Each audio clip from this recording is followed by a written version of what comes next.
Os judeus.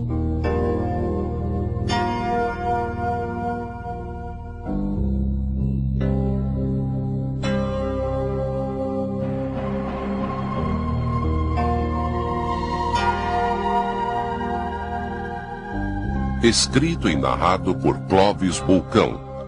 Direção de fotografia de Paulo Baruch. Uma produção da Casa de Produção.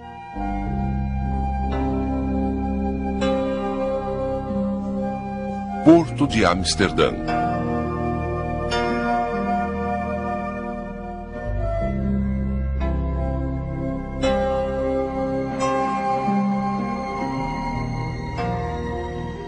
A descoberta da América pela perspectiva dos judeus deve ser contada em dois tempos. Existe um tempo normal que todo mundo conhece, que é a chegada do Colombo, trazendo a bordo dos judeus. Agora, existe também uma perspectiva pré-colombiana. Não estou querendo dizer que os judeus tinham descoberto em segredo a América antes do Colombo, mas que existe algo por trás disso, existe. É isso que nós vamos ver.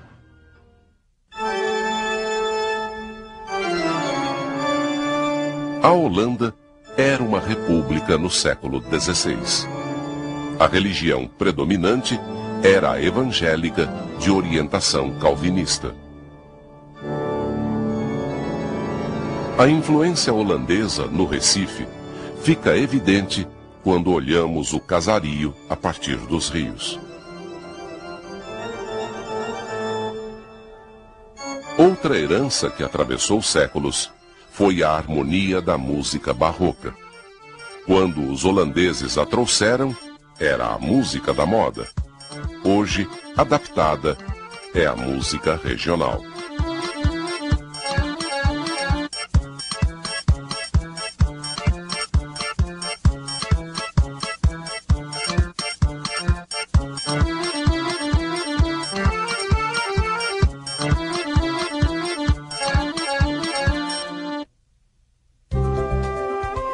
Durante mais de 150 anos, a produção do açúcar foi a base da economia brasileira.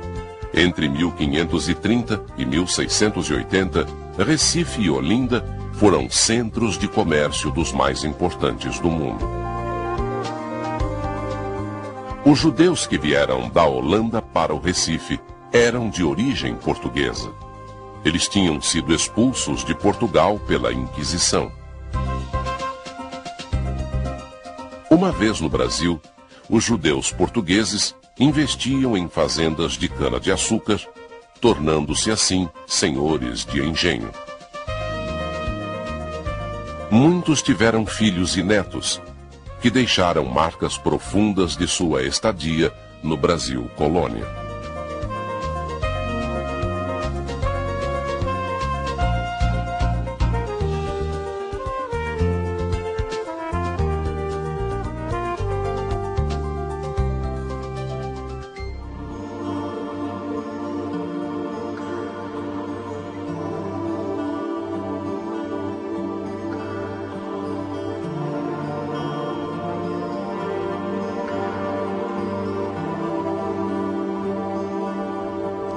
Mas por que essa história dos judeus ficou esquecida tanto tempo?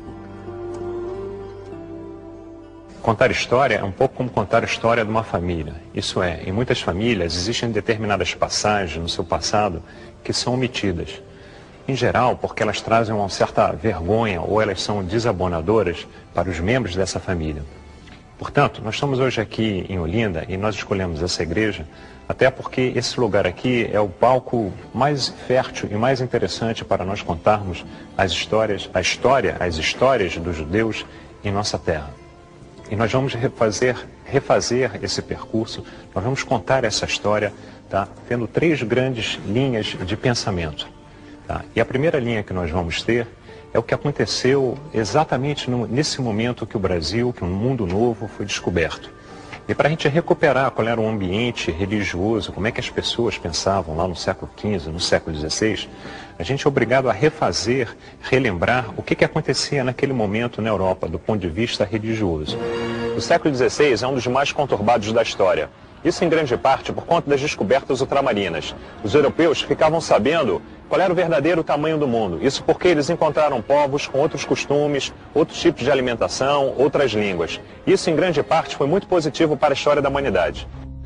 E no final da Idade Média, o mundo passou por um enorme processo de transformação. E a Igreja Católica, ela tomou um enorme susto com isso, e ela teve que se transformar. E o que aconteceu? Ela entrou em campo com enorme intolerância, principalmente contra os judeus lá da Península Ibérica. Começou a haver uma perseguição, torturas, os judeus eram mortos em fogueiras. Então o que aconteceu? A comunidade judaica veio procurar abrigo aqui em Amsterdã, na Holanda.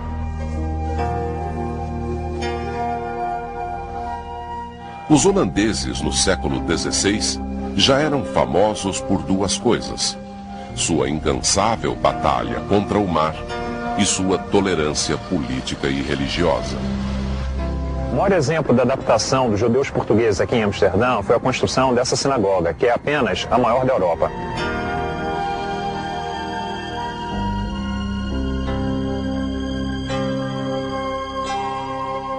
A comunidade judaica portuguesa encontrou em Amsterdã um porto seguro das perseguições promovidas pela Inquisição. Um membro da igreja, Erasmo, ele foi a primeira pessoa a escrever críticas, ele era um padre, críticas que faziam questionamentos sobre a Igreja Católica. A partir disso aí, isso vai se desenvolvendo como uma bola de neve. Outros pensadores vão botar em questionamento, valores e conceitos da Igreja Católica. Essa questão ela vai culminar mais adiante quando Lutero escrever uma tese criticando as indulgências que eram vendidas pela Igreja. E o que eram as indulgências? Na verdade, o Papa em Roma ele estava precisando de dinheiro para acabar de construir, para embelezar a Igreja lá de Vaticano, de São Pedro. Foi com o dinheiro das indulgências que Michelangelo pôde realizar toda a sua magnífica obra. Até hoje, a Capela Sistina é admirada como a obra-prima da sensibilidade católica.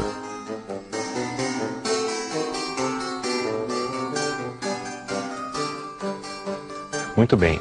E a igreja passou a vender indulgências. E o que eram essas indulgências? Tá? Era uma forma pela qual o cristão, que tinha, se por acaso ele tivesse cometido algum tipo de coisa desabonadora na sua história, no seu dia a dia, ele comprava, vamos dizer assim, um passaporte, uma carta de crédito, para que após a morte ele fosse direto para o céu. Ou seja, era uma maneira de você evitar a entrada ou no purgatório ou mesmo no inferno. Isso contado a grosso modo. Muito bem, e é importante a gente relembrar essa questão dessa discussão teológica, religiosa, porque o que vai acabar acontecendo, principalmente na Península Ibérica, em Portugal e em Espanha, que isso vai exacerbar um movimento religioso. Ou seja, a cristandade meio que vai se sentir incomodada, ela vai se sentir ameaçada e ela vai reagir a isso. Na verdade, as primeiras vítimas disso aí são os judeus. Por coincidência, em 1492, que é o ano da descoberta da América, os judeus eles vão ser expulsos da Península Ibérica. Primeiro da Espanha e mais tarde de Portugal. Mas a gente vai voltar a essa questão mais adiante.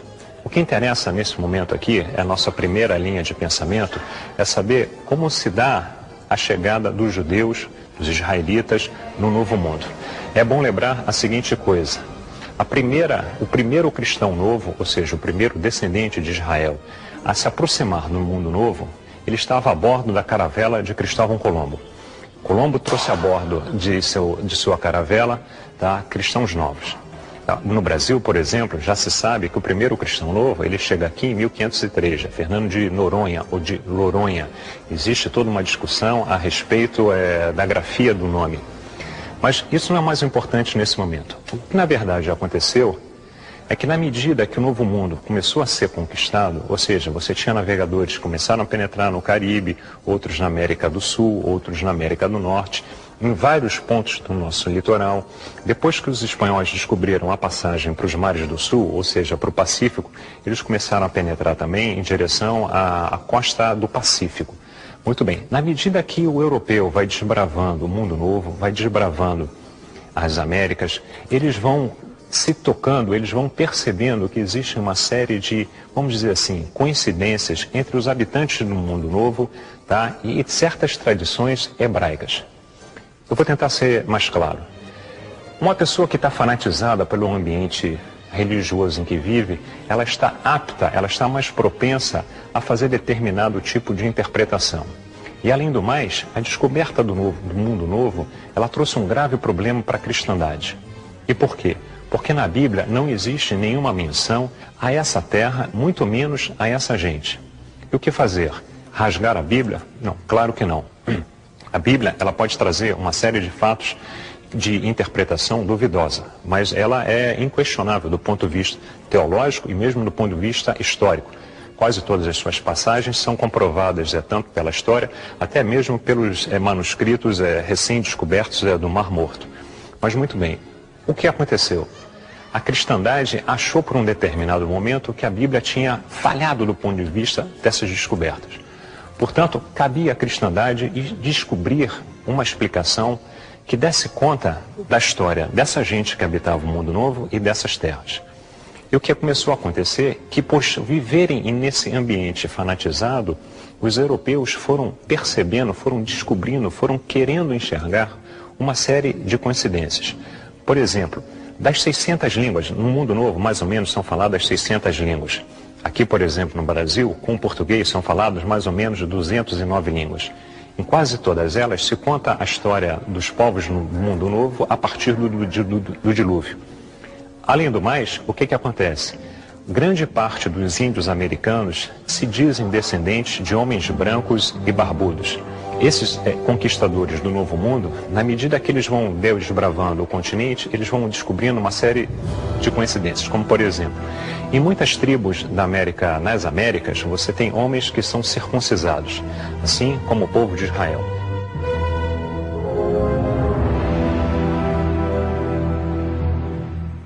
Em muitas tribos na América, as mulheres, quando estão na sua fase, no seu ciclo menstrual, elas eram consideradas impuras, assim como o povo de Israel.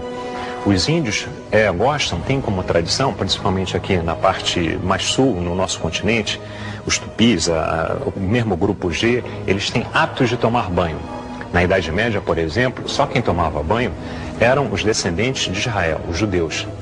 Então, o que aconteceu? Esses europeus, eles vão descobrindo essas falsas coincidências e vão achando que os índios brasileiros, eu estou falando no caso do conquistador português, eles acham que estão, na verdade, de frente, diante de um povo que é descendente das tribos de Israel.